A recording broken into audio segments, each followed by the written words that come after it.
Welcome to Let Me Know How It Is, a pop culture podcast about animation, TV, movies, and more. To me, my X-Men, we are talking X-Men 97, the relaunch of the classic animated series that Marvel is bringing back in 2024. I'm Clifton. I'm Frank Melman. And I'm Zach Slater. In anticipation of the release next week of the Disney Plus series, we are going to share what we are anticipating about it based on what we know so far, which is basically just the trailer and some news and updates that came out along the way.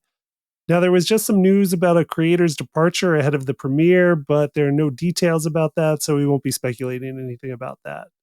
All right, so this animated series, X-Men 97, which will be the direct continuation of the classic 1990s Saturday morning cartoon that ran from 92 until 97. Is that correct? It ran 5 seasons, so that sounds correct. Yeah, Okay. I think so. This was first announced in November of 2021, and we just recently saw the animation for it for the very first time. So that's been in development and production. I mean, makes sense for animation, but that does seem like a long time to formally announce something before seeing anything. 2.5 years. Mm-hmm. Yeah. And I may have doubted that it was coming, but Well, this is the issue. This is the issue when like they announce it when it's basically greenlit, and then Right. it takes them 2 years to draw the thing. yeah, Right. And so it's quiet and people kind of forget about it. true. And, you know, and I mean, like I saw like, I mean, stills from the toys that were coming out for this and tie-ins were leaking before I think any stills of the show. Right. Mhm. Lego know. set. The Lego set was definitely out Okay, Yeah. wow. before. I mean, it's just like it's something that's come up in past episodes. And I mean, like, we could do a whole show on just like the rollouts of animated stuff, Mhm. and like Well- and the pros and cons of it. And the Marvel But- Legends were going to be on wave 2 of the X-Men retro stuff before we get an episode, I believe. So Did we get like did we get the released teaser still image before we got a trailer for this one? Like they often do in animation. I think that there was maybe like 3 or 4 stills that came out like the week before, like officially. Okay. But just You know? recently. I just Yeah. remember Recently. seeing that they were going with with Magneto's M, like he's from Riverdale. Costume. That's right. He's got That the we saw a while Letterman, back. the Letterman costume. Yeah. Yes. Yeah, that's right. Yes. Yeah. That's Yeah, the- that was a while ago. That's right. I Mhm. forgot we saw that long ago. That's Okay. So that was the thing I remember seeing from the from the teaser stuff was like, oh, that era of X-Men is what they're doing. Got it. Okay, cool. But yeah, I'm trying to think if it's weird that to have. I mean, I like the trailer. I like the trailer the way it was set up. Almost basically we're picking up exactly where we left off. At least is what it Right. looks like. Yeah. Yeah. They're trying. Yeah. Yeah. And that I think Zach, I think you were the one that texted about the fact that it looked. Was it you who said that it was? Who said that it looks like it was a mix of then and now animation wise? Yeah, that was me. Okay.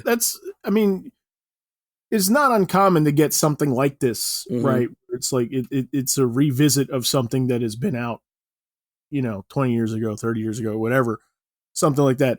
And for animation, for me, like I'm a big stickler on like trying to make it look as much as you can like the thing it was, which is very, very hard because oftentimes like those animation studios aren't around, those artists aren't around, right? The Like, technologies aren't even still in the use. technology's not around, the styles Right. evolved. Many, many, many reasons why it's not really feasible to do that. But I think it's nice, especially for something like this. Like you said, that it looks like it's picking up, quite frankly, where the last episode ended. Mm-hmm. It's nice, I think, to be able to like watch that one and watch this and have it look kind of similar. And I think they kind of nailed it for being such a strange style that wasn't like really done here. Mm-hmm. You know, Right. I'm not throwing shade at it. It was just like it's just it's a tough style to do it. It's a tough style you don't see anywhere. Right.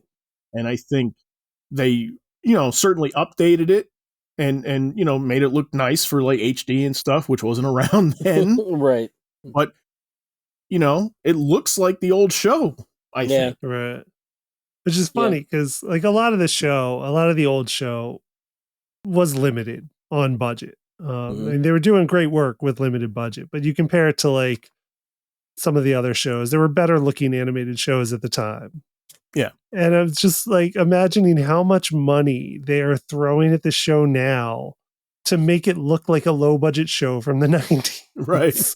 Like Yeah. that's the irony of it to me, is how much money is going into this version to make it look like something that did not have that much money spent on it. Yeah. Decades ago. Mm-hmm. It's an interesting experiment, to be sure. Whatever they're spending on it, though, I think they nailed it. I think it does look really, really good visually. You know, I like the trailer too. I haven't done a serious like beginning to end rewatch on X-Men in a long time. I mean, it was a really important show for me as a kid. Like, we were all thrilled when it was coming out. Right. You know, like I think I told a story before. Like, you know, I taped the pilot when it came out, and there was like, you know, at one point there was like, I think 9 kids in my house, like all watching it in that afternoon. And that was like probably the 4th time I'd seen it that day. Right. So it was a big deal when we were kids. The sense, so I have kind of like a funny opinion about it now. I've watched some of it since, but not all of it, like I said.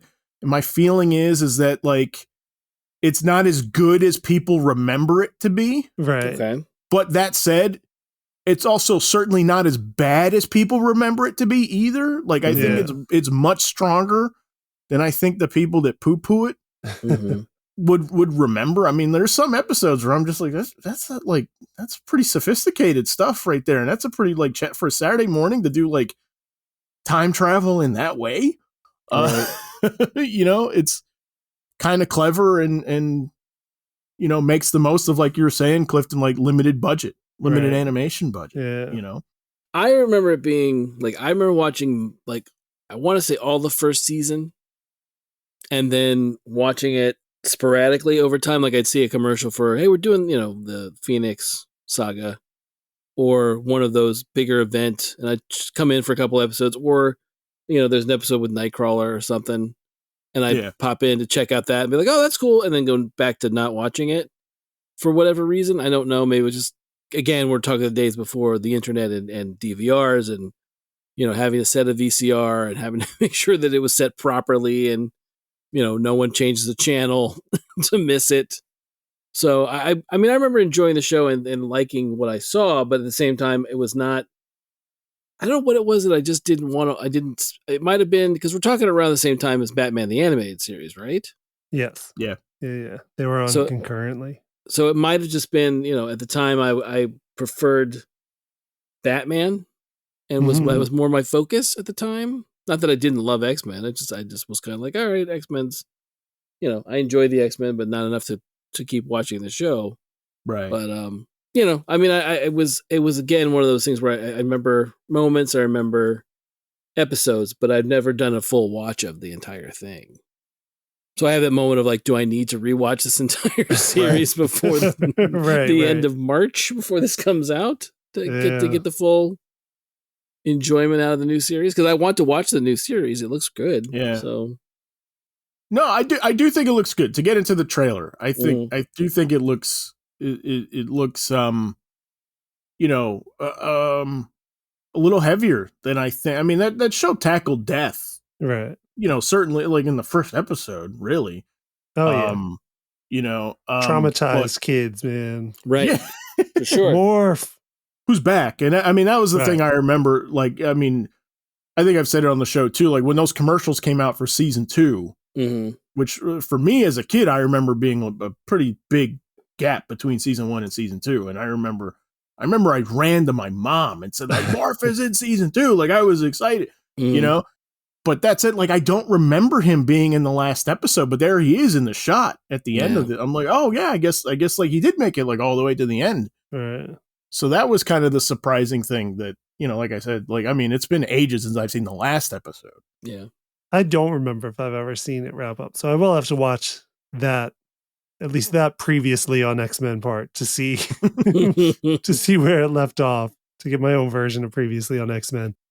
Because it was one, like I watched it a lot. I was very excited early on and I watched it pretty regularly.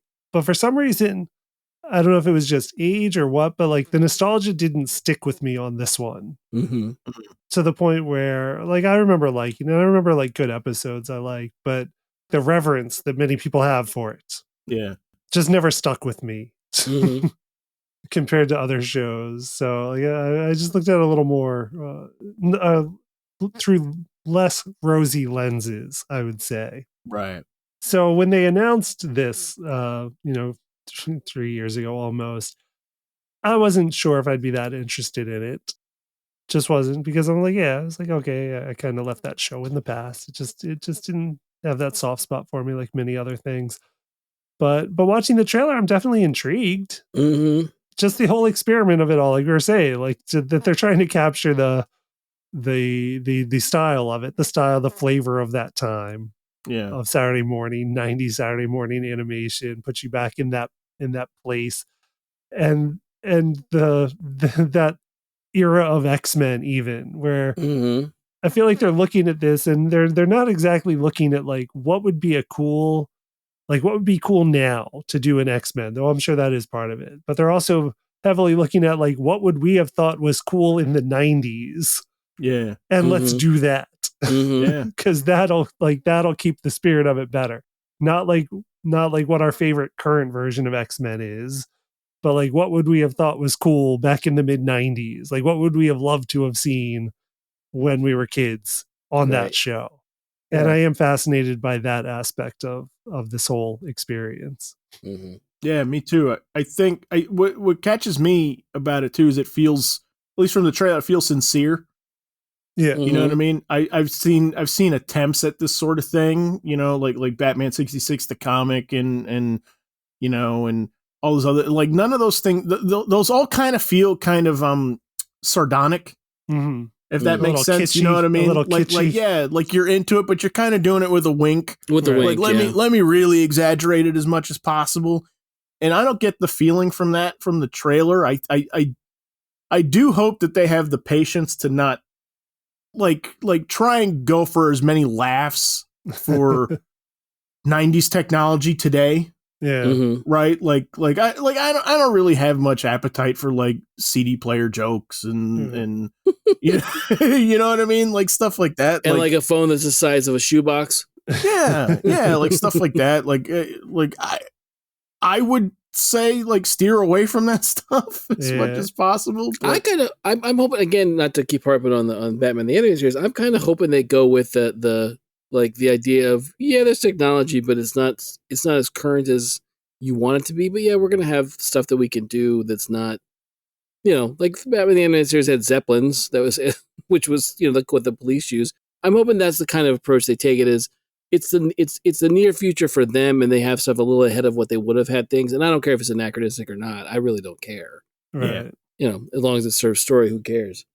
I'm just more interested in where they are in their timeline, if that makes sense. Mm-hmm. Because again, I don't really know that last shot of Xavier, and then with the trailer, like I'm like, oh, okay, so they left it there. But again, the telltale clue for me, of course, is, like I said, Magneto's costuming says, if you're unfamiliar with that time, you're talking about issue 200 of Uncanny X-Men. Right. Yeah. Which is about right where I jumped into the comics as a kid. Right. So you're talking just around the time of what, Romita Jr.? Right. Yeah. Yep. John Romita Jr. and Chris Claremont are on the book, and that's a good run. But I think about, there's a fight with, basically Magneto's on trial for past crimes, right? That happens. And we get a quick cut of Magneto looks like before the United Nations in this, which I don't know what that's about, whether they're going to adapt that fully. Right. I don't really know what happens with Xavier in the series, the animated series. I know in the comic, he's not doing well. He's sick. And then his space girlfriend, Lalandra, shows up. The Queen Majestrix of the Shi'ar Empire shows up and says, listen, I can fix you, but you got to come with me. So, but at the same time, we're getting shots of a grave. So I don't know which way they're going with it. Can I say something? It's a spoiler thing. Clifton and Mike. Okay. Is that cool? That's how the last episode ends. Oh, does it? Okay. Yeah. That's how the last episode ends. Okay. I did not know that. Yeah. Okay. Cool. So again, I don't know. I don't know. But again, like when I said the coffin, I was like, well, does he fully die? So that's the intriguing thing. And it took me a minute too when I saw it, because like I just sort of like remembered the ending that way. And then I thought like, oh, wait a minute. But like he doesn't die right at the end. Like you don't see him die. Like he goes off into space with the Shi'ar and stuff like that. But I guess it happens right after that. I mean, well, it doesn't. It could always be, a flashback to another. There's plenty of dead X-Men, so it could be a flashback to one of their deaths. In the meantime, in the ensuing time or whatever. But yeah, and then so again, as a result, you have this whole thing with Magneto and the whole like the teaser, the stinger at the end of, you can hear the organ music, dun dun dun dun, of everything belongs to me now. What that means, I'm not going to tell you what exactly it means in the comics because I don't want to spoil it if that's what they're going with. But it's an interesting time for X-Men. I'll put it that way. Right. I like that the X-Men all come in their basketball gear. Yep. I like the straight from the backyard. The Jean Grey as a ref was a nice bit. Pregnant. Yeah. Ref. Yeah. Like that's, it was so weird because like in our group chat, before the trailer came out, like I was just telling you guys, like I'm weirdly like looking at a lot of pictures of 90s X-Men for some reason. Mm-hmm. You know what I mean? And that was one of them. I was saying like in issue 4, you're saying like all the Jim Lee stuff. The Jim Lee stuff in issue 4, which is the first appearance of Omega Red. There's a bit in there where like Wolverine and Gambit and Rogue and Jubilee are playing basketball, and I love that sequence. And the designs they use for that, for the 4 of them, is straight from that book, and they just make it bigger and give Cyclops a design and Jean and whoever else is it, Beast, Bishop, I think. So like I'm thrilled at that. I think that's cool. And that's one of the things I've noticed since is that like there's a lot of iconic Jim Lee stuff that they're doing sort of in that design, which puzzles me a little bit because that's the Jim Lee roster, certainly. Right. I remember, but it's not like Jim Lee wasn't a big deal then. He was a very big deal then, but it's funny to me now that they're going like so hard into like, this is the cover like X-Men 11, like, Right. Bishop gets a haircut. That's interesting. He doesn't have the mullet. He doesn't have the mullet. I'm like, okay. So that's a change. Yeah, it's a change. I love Bishop, but I'm like, and I know he doesn't have that now, but I'm like, right. I think I would have kept it. I think if I was on the show, I think I would have fought for it. Yeah. The more mullets, the better in this show. Yeah. Like the bit of Gambit jumping on Wolverine's back. Sort of a fastball special. Yeah. He charges his claws though, which I looked at a couple of times. Like, how's that? Like, is he gonna blow off his hands? Like, it's fine. They'll grow back. They'll grow back. It's fine. Yeah. But it looked cool. You guys know I love Gambit. I'll never apologize for that. No, this is a cool bit. I have a feeling that's not. My first thought was when I saw that bit was, oh, this is cool, but this is Danger Room stuff, right? They're in the Danger Room in this scenario. Oh, that's what I thought. Looking at it, yeah, it could be. They're trying something out. No, I'm excited. I always like as you've talked about. I do like the softball games or when they have downtime. It's fun because you get good character bits out of that if you get a decent writer on it. Right. What else is it? The other thing I thought about was interesting with the trailer was the bit with the newspaper, like the New York Times, right? It's not New York Times, the New York Post, right? That's the thing. It looks like sort of like a New York Post headline about a mutant fashion show. Oh, which really? Again is while it isn't something that we had before, it is very modern in the Krakoa. Right, it is current X-Men ideas. Yeah, era. That and the gala. Right, the gala.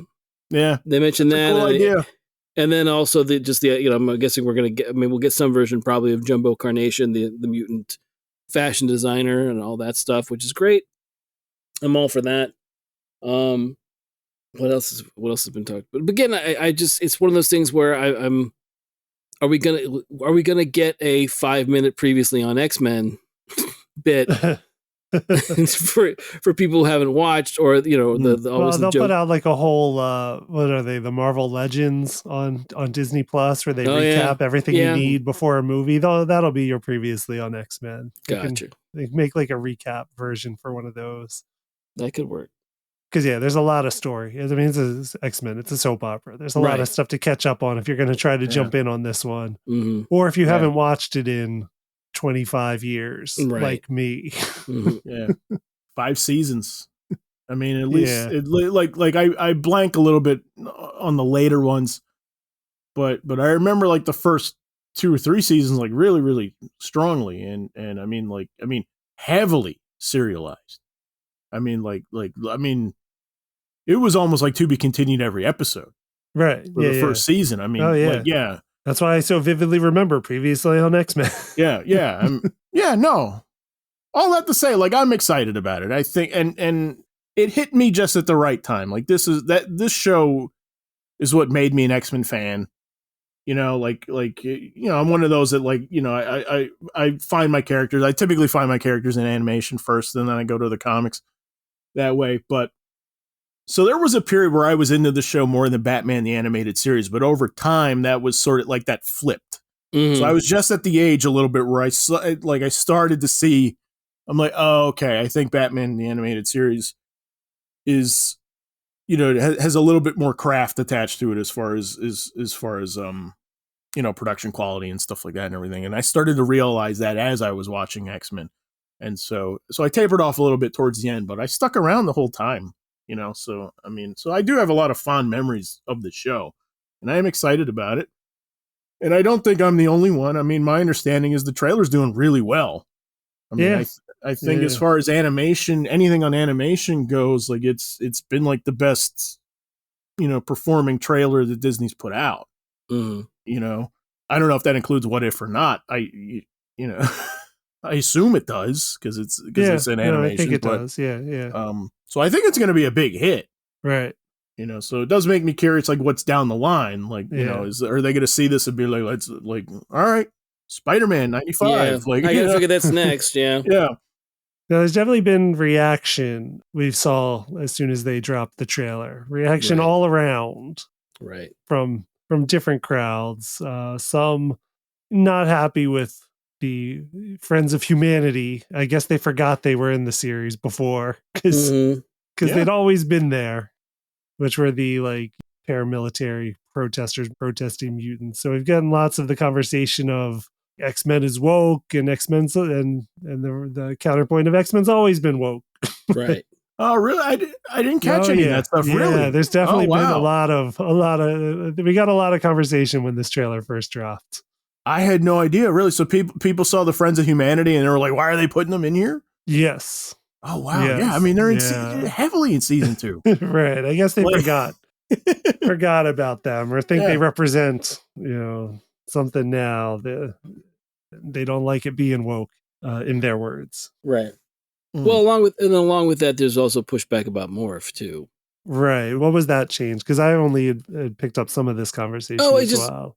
I guess it's Morph is in the new series or in this the continuation is going to be non-binary. Okay. And a lot of people are upset because Morph apparently again I've not watched the entire series, so I can't say, but had always presented as male, but it's one of those things of you're dealing with a character that changes shape, right? Right. Yeah.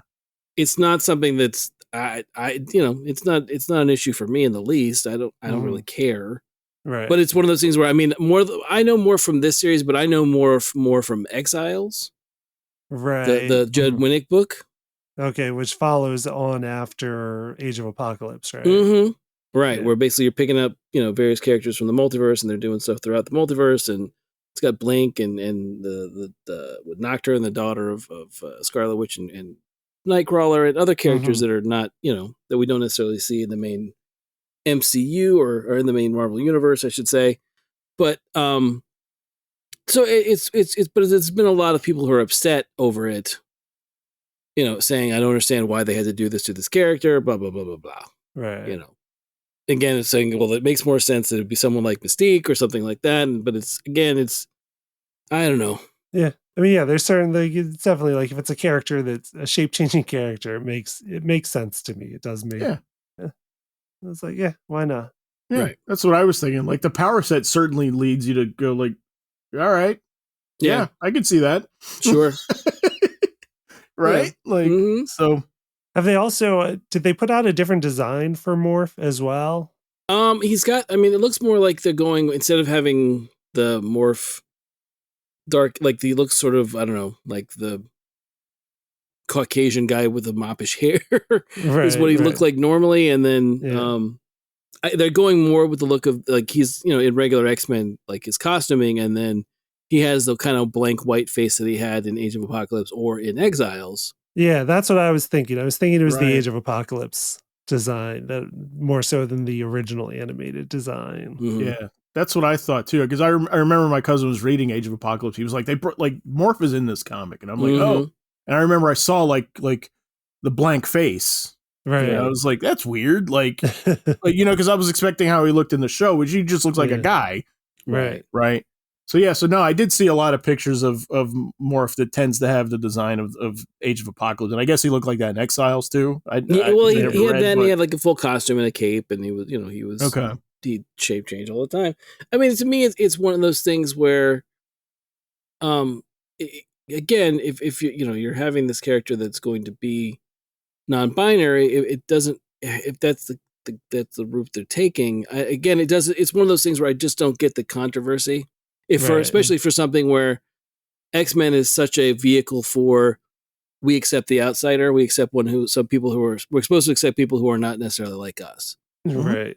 I mean, it's been that way since the 60s, right? It's not new. It's always changed who they're allegorical for, but the fact that they're allegorical for an outsider has always been the consistent. Yeah, of course.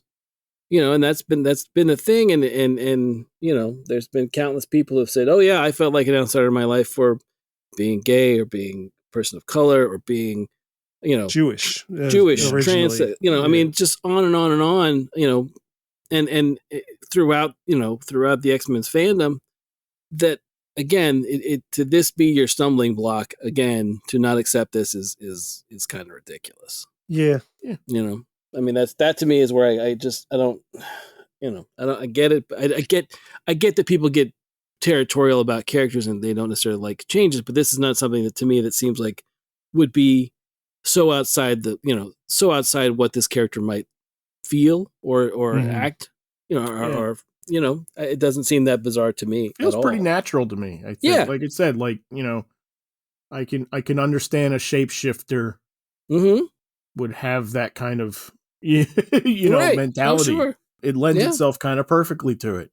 Yeah, I mean, I when I first saw the design, I was like, oh, that's cool. They're going with like I said, the Exiles, Age of Apocalypse looking Morph. And then when I heard there's a controversy about this, I was like, what's that's why. Like, that's the no, it makes sense. Right. Like you said, it lends itself to it. Yeah. There shouldn't be, quite this kerfuffle over something that. Right. But yeah, there's definitely been reactions. There's been reactions that I've seen. Reactions and reactions to reactions are what I've seen online from it. But just to close out, like, what's something you're really looking forward to in this show? Something you want to see back, maybe you haven't seen in the trailer. Besides Gambit? Besides Gambit, yeah. Yes. Besides Gambit in a tank top playing basketball. Right. Yeah. Right. What's hanging with the boys? Is that the song from Top Gun? Oh yeah. Oh, Frank. Oh, you just stumbled on something. I put it together for you. Served it right up. Here you go. Enjoy, Zach. I've always liked Rogue and Gambit's relationship. I'm curious to see where the comics today will inform that show. And just say it's in 97, you know what I mean? Because Rogue and Gambit are married now in the books, and I'm curious if that's factored into their creative decisions in any way, right? As something to build towards. I also think that for me, a pretty important creator that's come since the show was Morrison, right? And I'm really interested to see, if we're gonna see, like the Emma Frost stuff. Okay, yeah. Right, Oh, yeah. That's a big thing. She didn't have a ton of presence in that show, right? But who's the guy from Riot at Xavier? Quentin Quire. Quentin Quire, yeah. Like, I mean, there's a lot of cool characters that Adam Morrison's run. So I'm curious to see like who's going to be like in the periphery. Yeah. Mhm. They'll have to go 3 seasons to get to X-Men 2000. And then we'll get True, Morrison yeah, stuff. Cassandra Nova. Yes. Yeah. But could happen. Would be cool to see. Would be cool Yeah. to see like their 90s, like them through the 90s animation filter. I'm excited. We did see a Sentinel hand, I think, in the trailer Yes. on display, like being dissected or something. I couldn't quite tell what was happening, but man, I'm looking for it. Like, I love Sentinels. Yeah, Mhm. I me too. love giant purple death robots. giant purple bigoted death robots, as I always call them. So yeah, I'm looking forward to like, a good 90s Sentinel attack. Yeah. Animation's a good spot for it too, Yeah. Mhm. Just because they can look like the Sentinels, there's like They don't have to be anything they're not, just giant purple robots. Yep. Frank, you got anything? I got a couple things actually. I want, since we're going where we are in their timeline, I want Psylocke. Okay. Yeah. I want, and I don't need the purple headed samurai one. I want Betsy Braddock Back. when she first appears. Right. I want Because Dazzler. they did do Kwanon Psylocke, right? Did they? They did. They did an Apocalypse 4-parter. But I think it's called Between Good and Evil. Okay. Pretty cool episode. Yeah, I mean, there's something with there's a plot thread with like a lot of telepaths in that, and I think Okay. Psylocke made her first appearance in the show Okay. in that arc. We'll say, I'm trying to figure the word. Right. Yeah. But there's Yeah. stuff to do with good old Betsy Braddock before and after that version. So And I'd like to see leg warmer Dazzler if we haven't got that already. Yeah. I'd like to see her. I'd like to see her Alison Blair making an appearance. Yeah. I Right. think she's only been in a couple of like throwaway shots. Okay. I don't know Did that. she have the headband? I can't remember. And then I'm also curious to see if we're going to go to Australia. Because again, I don't know how far we're going to go, how far they're going to get in this first season of X-Men Right. stuff. Mhm. Oh, and we didn't talk about this. This is real quick. What Summers Jean Grey baby are we talking about? Oh yeah. Yeah. Yeah, true. That's the other thing. Like, that's which Right. which kid are we talking about? Which one is this? So there's Yeah. that. That's a whole big mystery in and of itself. Right. So that reveal will be something I'm looking forward to as well. Right. Is it a boy? Is it a girl? Who's it Right. gonna be? Mhm. Right. Give me Strife. I want Strife. Sure, we'll get that too. So much 90s. He was my first X-Men toy. Nice. Did you cut your hand on him? Oh yeah, no, it was tricky. He's sharp. Yeah. All right. So that is our thoughts on the return of the X-Men in X-Men 97. You can check out all of our past episodes on letmeknowhowitis.com. Find us on social media if you want to tell us what you're looking forward to in X-Men 97. Just any of your thoughts on the trailer, what you've seen so far. Or if you have any episode ideas, you can email them to us at info@letmeknowhowitis.com. So we will see you next time. And as always, thanks for listening.